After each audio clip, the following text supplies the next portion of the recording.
नमस्कार, बहुत स्वागत है आप सभी का। मैं हूं अंशुली सिंह। आप देख रहे हैं अमर उजाला दी बोनस का सेविंग से जुड़ा खास show passbook the saving show.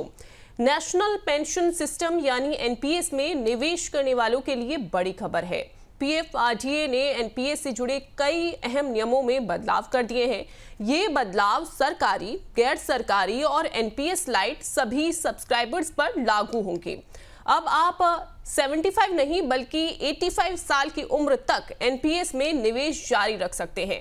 Annuity के नियम आसान हुए हैं और कम कॉपर्स पर 100% निकासी की सुविधा भी दी गई है। आज के शो में हम ये समझेंगे कि ये बदलाव आखिरकार क्या है, किसे कितना फायदा होने वाला है और आपकी रिटायरमेंट प्लानिंग कैसे बदलेगी। तो सबसे पहले हम जान लेते हैं कि आज के शो में हम क्या बातचीत करने वाले हैं, किन बातों को डिस्कस हम करेंगे।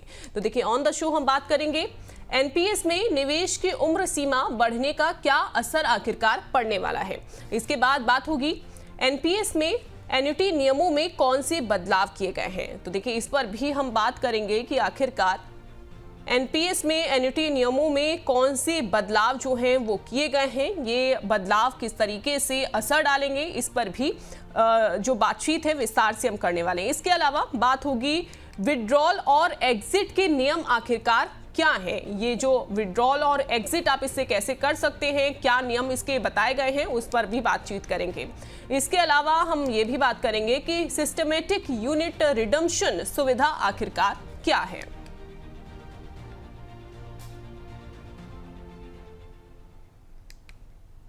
तो सबसे पहले हम समझते हैं एक ऐसे निवेशक की कहानी जिसे नए एनपीएस नियमों से सीधा फायदा मिला है।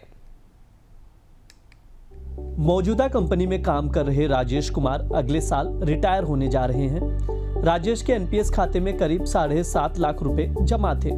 मौजूदा नियमों के तहत देखा जाए तो उन्हें 40% राशि की एन्युटी खरीदनी पड़ी, जबकि वे इन पैसों से अपना पुराना होम लोन चुकाना चाहते थे, साथ ही अपनी मर्जी से निवेश करना चाहते थे।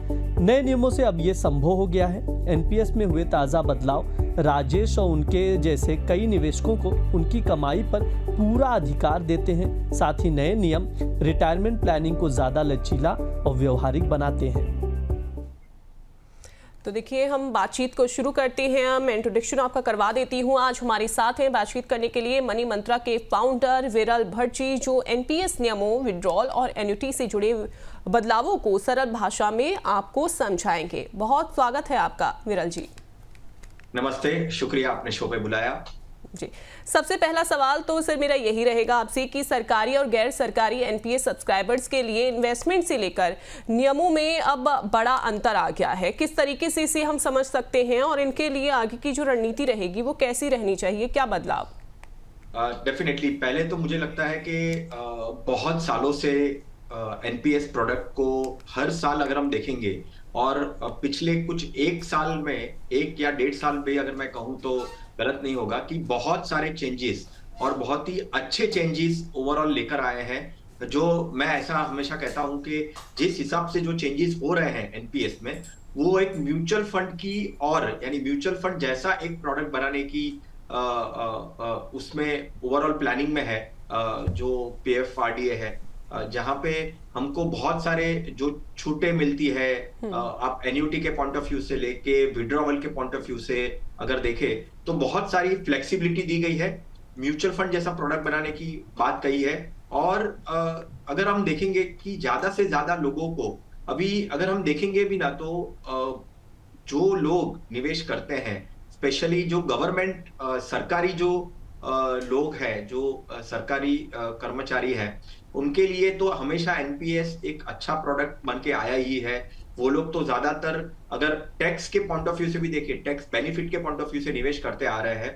पर जो गैर सरकारी जो एम्प्लॉइज हैं, जो कर्मचारी हैं, वो ज्यादातर एनपीएस को नहीं देखते हैं। और एनपीएस को और एट्रैक्टिव बनाने के लिए जो गैर सरकारी कर्मचारी है उनके लिए ज्यादा से ज्यादा एट्रैक्टिव बने रहे और ज्यादा से ज्यादा फ्लेक्सिबिलिटी मिले, उसके वजह से कम 6 से 7 मेजर चेंजेस किए हैं।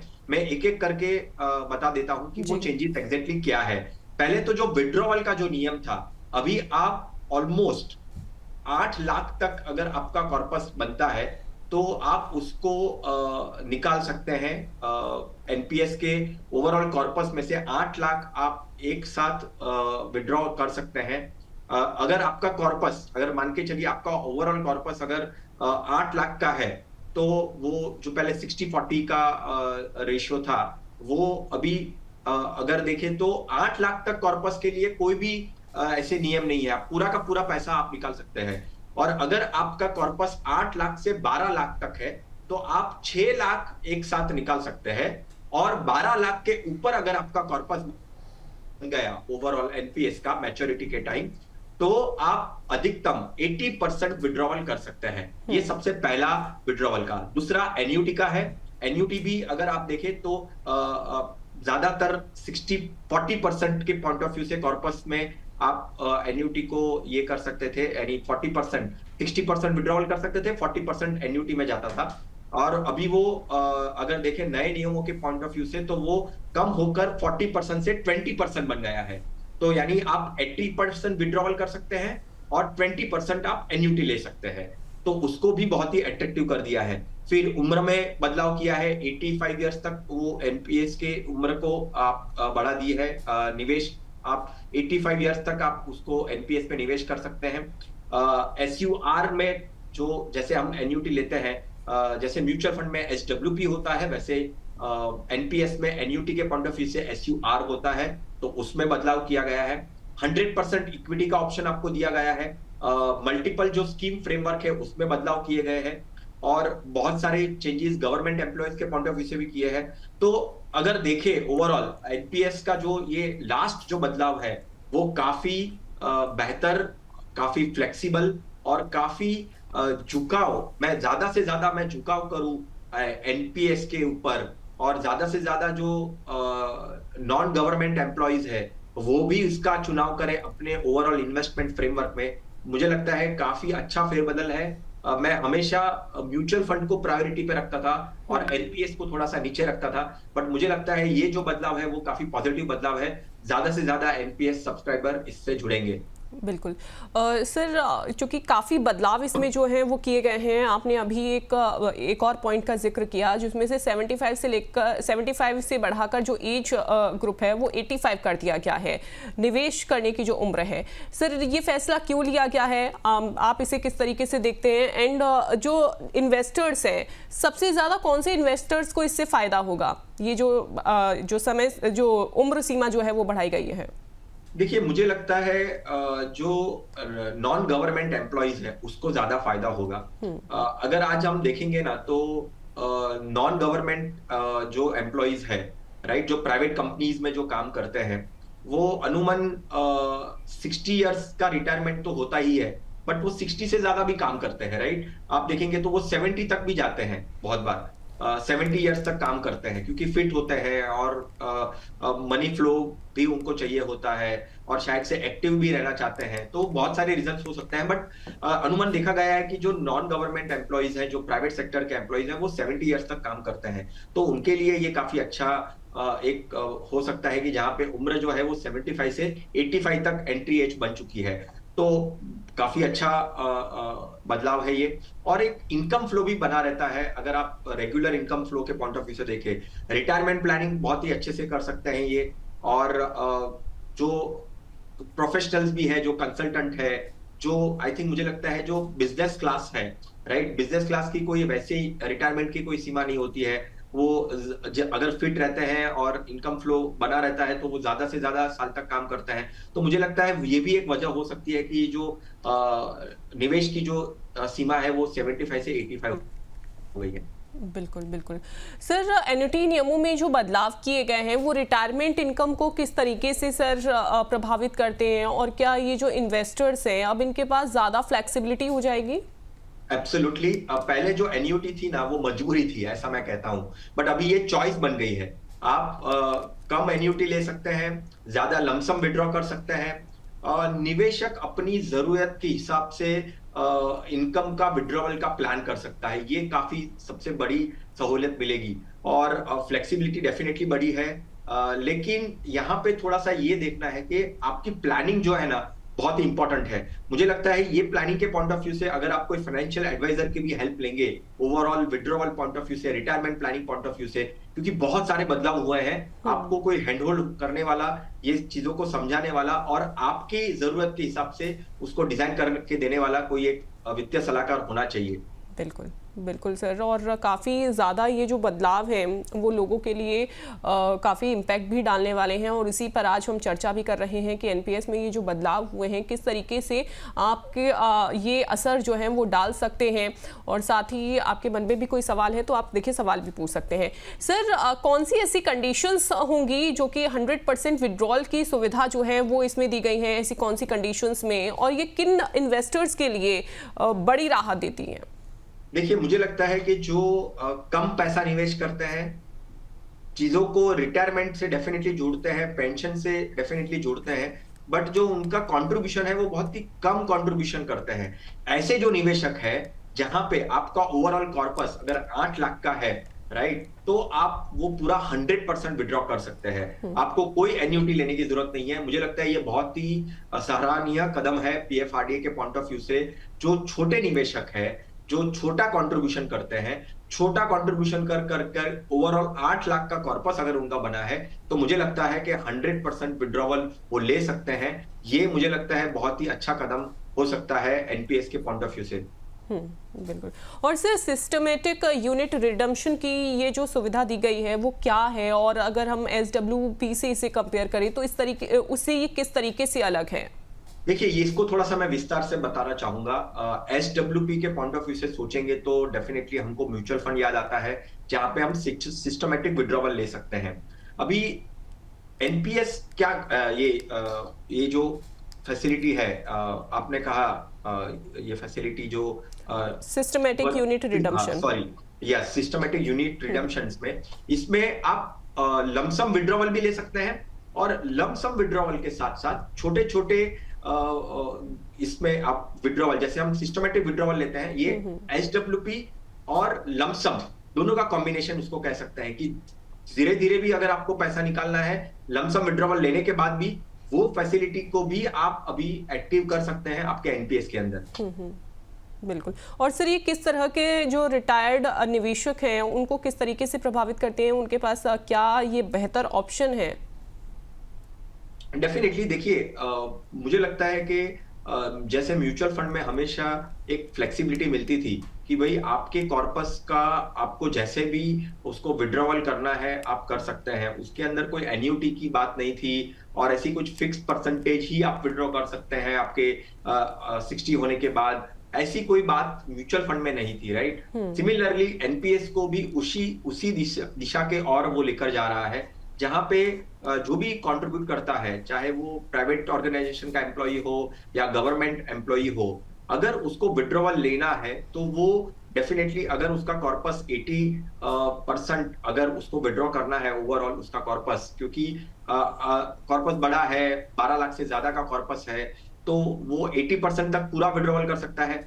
अभी 20% जो एन्युटी है उसको वो एसयूआर में उसको यूनिट्स के साथ साथ भी उसको विड्रॉ कर सकता है। तो कोई भी क्लास का एम्प्लॉई हो, चाहे वो सैलराइड हो, चाहे वो नॉन सैलराइड हो, गवर्नमेंट एम्प्लॉई हो, नॉन गवर्नमेंट एम्प्लॉय हो, सभी के लिए ये जो पेंशन के पॉइंट ऑफ व्यू से, रिटायरमेंट पॉइंट ऑफ व्यू से, एक पर्टिकुलर एज के बाद अगर उसको सिस्टमेटिकली विड्रॉ करना है और चाहिए तो बीच में भी अगर उसको पैसे की जरूरत पड़ती है, तो ये प्लान अभी काफी एफिशिएंटली कर सकता है ये एनपीएस के नए रूल्स के बाद। बिल्कुल, ये जो नए रूल्स आए हैं काफ़ी सुविधा भी आपको देते हैं। सर, ये नए एनपीएस स्लैब रिटायरमेंट प्लानिंग को किस तरीके से प्रभावित करेंगे? देखिए, मुझे ऐसा लगता है कि ये जो फेज वाइज विड्रॉवल आप कर सकते हैं कि भाई आपको मान चलिए आप 60 है तो 60 से 65 के बीच में आप कुछ पार्शियल इनकम को विड्रॉ कर सकते हैं। 65 से 75 में है तो आप स्ट्रक्चरली एवरी मंथ आपको कुछ विड्रॉवल पैसे की जरूरत पड़ती है आपके खर्चों के लिए, तो आप कर सकते हैं। और पूरा 75 प्लस भी अगर आपको आपका पैसा आपको रखना है एनपीएस के अंदर, तो आप उसको रख सकते हैं। तो काफी सहूलियत दी गई है, काफी स्लैब वाइज आप आपकी जो विड्रॉवल है उसकी प्लानिंग कर सकते हैं आपके नए एनपीएस रूल के बाद। बिल्कुल बिल्कुल सर। और एनपीएस को लेकर ये जो नए नियम हैं वो क्या कहते हैं, किस तरीके से आप इसे समझ सकते हैं, इस पर हम बातचीत कर रहे हैं। आपके मन में कोई सवाल है तो आप अपना सवाल देखिए कैसे पूछ सकते हैं। बहुत ही आसान सा तरीका है, वो प्रोसेस मैं आपको बता देती हूँ कैसे आपको अपना सवाल जो है वो पूछना है। देखिए, आपको पास टाइप करना है, PASS, और उसके बाद आपको अपना सवाल लिख कर भेज देना है, व्हाट्सएप कर देना है 9354027995 पर। इसके अलावा आप YouTube के जरिए भी अपना सवाल भेज सकते हैं, फेसबुक और एक्स हैंडल के जरिए भी आप अपना सवाल भेज सकते हैं। आपके सवालों को हम अपने प्रोग्राम में शामिल जरूर करेंगे। और देखिए, अलग अलग प्लेटफॉर्म पर हमारे पास जो सवाल हैं वो भी आ गए हैं दर्शकों के, उन सवालों को हम शामिल कर लेते हैं। कुछ सवाल हैं हमारे पास। भोपाल से सुनील वर्मा का सवाल आया है, वो ये पूछ रहे हैं कि क्या 60 साल के बाद भी एनपीएस में योगदान कर सकते हैं सर? एब्सोल्युटली, जैसे मैंने कहा 85 इयर्स की सीमा अभी कर दी है। 85 इयर्स तक आप एनपीएस पे कंट्रीब्यूशन कर सकते हैं। बिल्कुल, तो ये कंट्रीब्यूशन जो है वो एनपीएस में आफ्टर 60 आप कर सकते हैं। सर, रेखा शर्मा का सवाल है जयपुर से, ये पूछ रही हैं कि एन्युटी न लेने पर टैक्स का क्या असर पड़ेगा अगर ये प्लानिंग ना करें एन्युटी लेने का? तो देखिए, आपको एन्युटी वैसे तो देखने जाए तो लेनी पड़ेगी। 20% का तो प्रोविजन आ ही गया है, जो पहले 40% का था। पहले आप 60% विड्रॉवल ले सकते थे और 40% एन्युटी में जाता था। नए नियमों के हिसाब से अभी आपका 80% आप पूरा विड्रॉवल ले सकते हैं। 8 लाख तक अगर आपका कॉर्पस है तो आप पूरा विड्रॉवल ले सकते हैं, कोई एन्युटी लेने की जरूरत नहीं है। पर अगर हाँ, आपका कॉर्पस जो आप डिफरेंट स्लैब्स दिए हैं 8 लाख के ऊपर है तो वो किस हिसाब से है वो मैंने शुरू में बताया। पर अगर आपका कॉर्पस 12 लाख से ज्यादा है, राइट, तो आपको 20% तो एन्युटी लेना ही पड़ेगा। 20% एन्युटी पे डेफिनेटली कुछ ना कुछ टैक्स बनता है, जो आपके income as per income slab जो है वो उस हिसाब से आपको देना होगा। बिल्कुल, तो एन्युटी लेना ज़रूरी है। और अगर आपका जो कॉर्पस है वो 8 लाख से ज़्यादा का बनता है, अगर 8 लाख ही है तो आप 100% विड्रॉल जो है वो कर सकती हैं। वाराणसी से सवाल है अजय सिंह का, एनपीएस लाइट खातों पर ये नियम कैसे लागू होंगे? देखिए, ये एक पैरेलल स्कीम है जिसको एनपीएस स्वावलंबन स्कीम कहते हैं। और उसके अंदर जो लो कॉस्ट, अगर आप कह सकते हो कि low cost Indian pension plan, इसको ये भी कह सकते हैं एनपीएस स्वावलंबन स्कीम को, जहां पे 80 to 60 इयर्स के जो एज ब्रैकेट में है, जो अनऑर्गेनाइज्ड सेक्टर वर्कर्स जो है वो इसका लाभ उठा सकते हैं। इसमें मिनिमम 100 रुपीज का भी कंट्रीब्यूशन अगर आपको करना है तो आप कर सकते हैं। तो ये काफी अच्छा है, प्रॉपरली एक टारगेट ऑडियंस के पॉइंट ऑफ व्यू से रखा है, लो कॉस्ट रखा हुआ है। यहाँ पे अगर ऐसा देखें तो माइक्रो फाइनेंस इंस्टीट्यूशन, बैंक्स में जो काम करते हैं, जो छोटे तबक्के के जो लोग हैं वो इसमें शामिल हो सकते हैं। गवर्नमेंट भी इसमें को कंट्रीब्यूशन कर सकती है। तो ये काफी अच्छी स्कीम है, जो बहुत ही कम कंट्रीब्यूशन करना चाहते हैं, एनपीएस का फायदा उठाना चाहते हैं, पेंशन का फायदा उठाना चाहते हैं, तो एज लो एज 100 रुपीज से भी कर सकते हैं।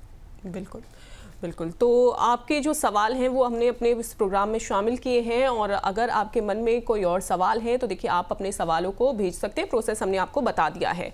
अब चलते हैं अपने सहयोगी अभिषेक गुप्ता के पास, जो आपको बताएंगे कि बीते 5 सालों में एनपीएस के रिटर्न कैसे रहे हैं। Thank you Anjali. National pension scheme की बात हो रही तो उससे रिलेटेड जो इक्विटी रिलेटेड जो फंड्स होते हैं, यानी कि टियर 1 इक्विटी प्लान जो हैं, उनके टॉप परफॉर्मेंस कौन से हैं, यहाँ पर ये देखना भी बहुत दिलचस्प है। यहाँ पर आप स्क्रीन पर देख सकते हैं, तो यहाँ पर नंबर 1 पर है कोटक पेंशन फंड, जिसने 5 साल में 16.73% का एनुअलाइज रिटर्न दिया है। और कुल एयूएम की अगर इसकी बात करें इस फंड की, तो 4,135 करोड़ रुपए का इस फंड का कुल एयूएम है। उसके बाद है आईसीआईसीआई प्रूडेंशियल पेंशन फंड, जिसने 16.48% का एनुअलाइज रिटर्न दिया है पिछले 5 साल में। उसके बाद इसके कुल एयूएम आप देख सकते हैं कि 25,913 करोड़ रुपए का इसका कुल एयूएम है इस फंड का। तीसरे नंबर पर है यूटीआई पेंशन फंड, जिसने 16.27% का एनुअलाइज रिटर्न दिया है। कुल एयूएम इसका है 5,307 करोड़ रुपए का। एलआईसी पेंशन फंड की अगर बात करें तो 16.04% का रिटर्न इसने दिया है, एनुअलाइज रिटर्न इसने दिया है। 7,553 करोड़ रुपए का इसका एयूएम यहाँ पर है। एचडीएफसी पेंशन फंड की बात करें तो 15.83% का इसने एनुअलाइज रिटर्न दिया है।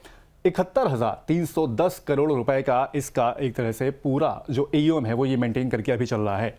इसके बाद है आदित्य बिरला सन लाइफ का पेंशन स्कीम 14.69% का एनुअलाइज रिटर्न इस पर्टिकुलर स्कीम में दिया है पिछले 5 साल में और 2,234 करोड़ रुपए का इसका कुल AUM है। SBI जो कि देश का सबसे बड़ा AMC भी है, तो इसका SBI पेंशन फंड अगर हम देखें तो 13.94% का एनुअलाइज रिटर्न इसने भी दिया है और 25,646 करोड़ रुपए का इसका कुल AUM है। इन सभी फंड्स का एक तरह से जो बेंचमार्क है वो BSE 200 TRI यानी कि BSE 200 में शामिल जो फाइनेंशियल सेक्टर्स की जो कंपनी होती है उसमें यहाँ पर एक तरह से निवेश किया जाता है। तो NPS के लिहाज से इन फंड्स के जो रिटर्न है वो बड़े एक तरह से कमाल हैं और ऐसे रिटर्न्स मिलना वाकई में आगे एक तरह से अगर देखा जाए तो निवेशकों के लिहाज से भी ये बहुत अच्छे रिटर्न्स हैं। Over to you Anjali. बहुत शुक्रिया अभिषेक, और आपने बहुत ही विस्तार से बताया कि बीते 5 सालों में एनपीएस की जो रिटर्न है वो किस तरीके से रहे हैं। अपने गेस्ट के पास दोबारा से वापस लौट चलते हैं। विरल भट्ट जी हमारे साथ जुड़े हुए हैं, चर्चा को आगे बढ़ाते हैं। सर, ये जो बदलाव हुए हैं, इन बदलावों से एनपीएस एफडी और म्यूचुअल फंड से किस तरीके से अलग है, ज्यादा आकर्षक सर कैसे बन सकता है?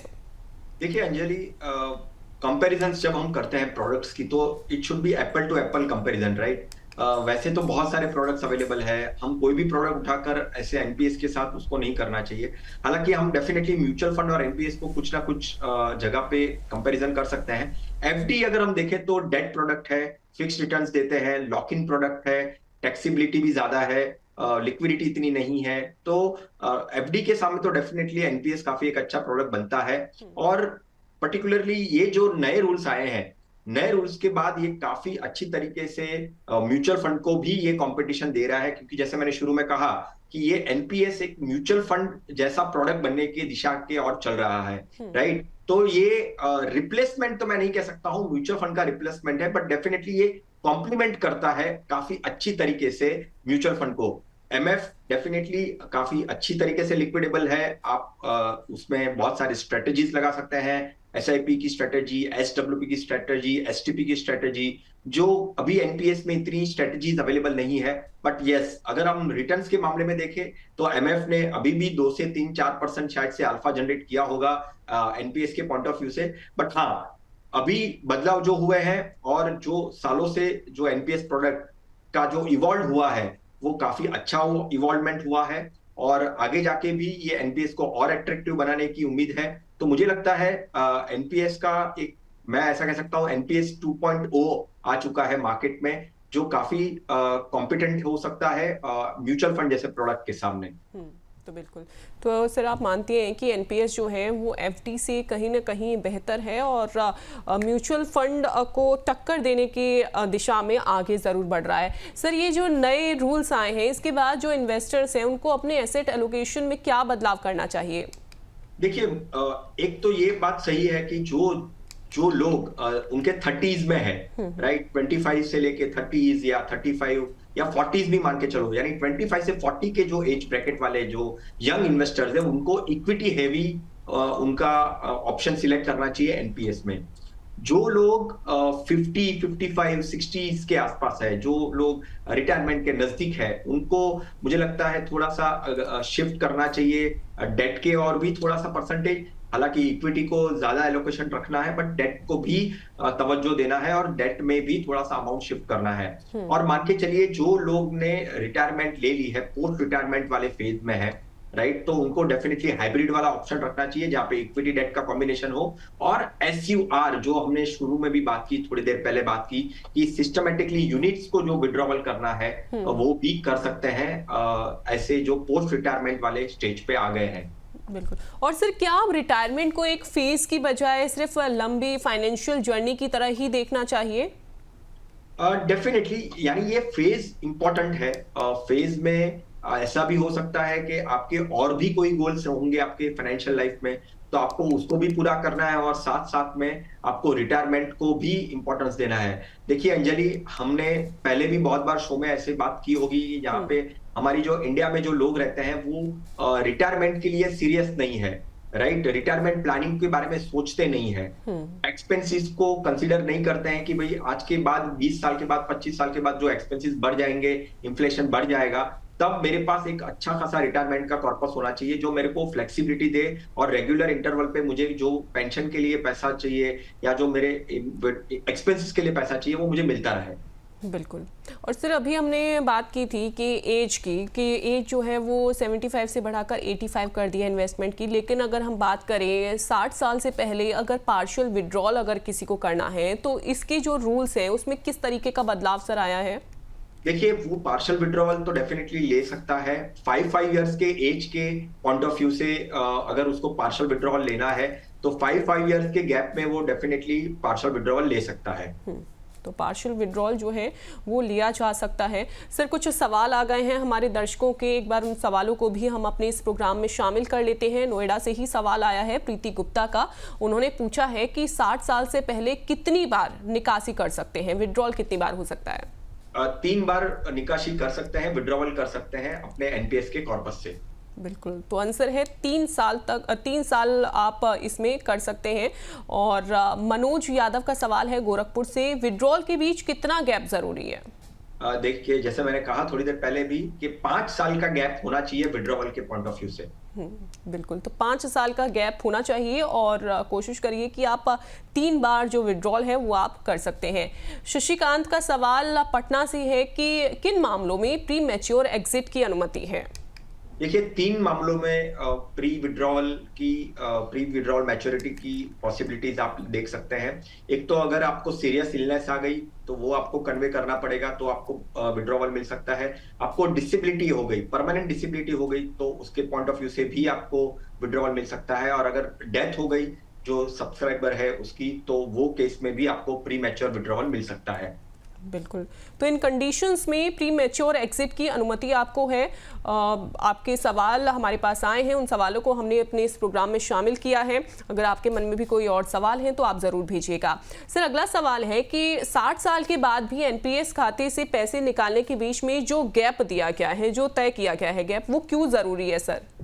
देखिए, इक्विटी में कॉन्ट्रीब्यूशन होता है, मार्केट वोलेटाइल होता है, तो मुझे लगता है कि मार्केट की जो इम्पैक्ट है उसको स्टेबलाइज करने के पॉइंट ऑफ व्यू से ये गैप दिया हुआ है। और आपका कॉर्पस बेसिकली ये रिटायरमेंट प्रोडक्ट है, तो रिटायरमेंट के पॉइंट ऑफ व्यू से आपका कॉर्पस बचना भी चाहिए आपके पोर्टफोलियो में। तो मुझे लगता है ये गैप ये मार्केट की इम्पैक्ट के पॉइंट ऑफ व्यू से और कॉर्पस के प्रोटेक्शन के पॉइंट ऑफ व्यू से दिया गया है। बिल्कुल।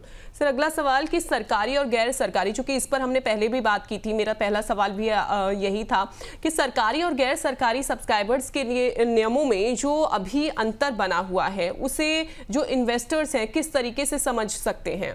देखिए, मुझे लगता है कि आपका जो कंट्रीब्यूशन है वो बहुत ही इंपॉर्टेंट है। आप वो प्रोडक्ट में गैर सरकारी के लिए क्या है और सरकारी के लिए क्या है, वो ज्यादा चीजों को तवज्जो नहीं देना चाहिए।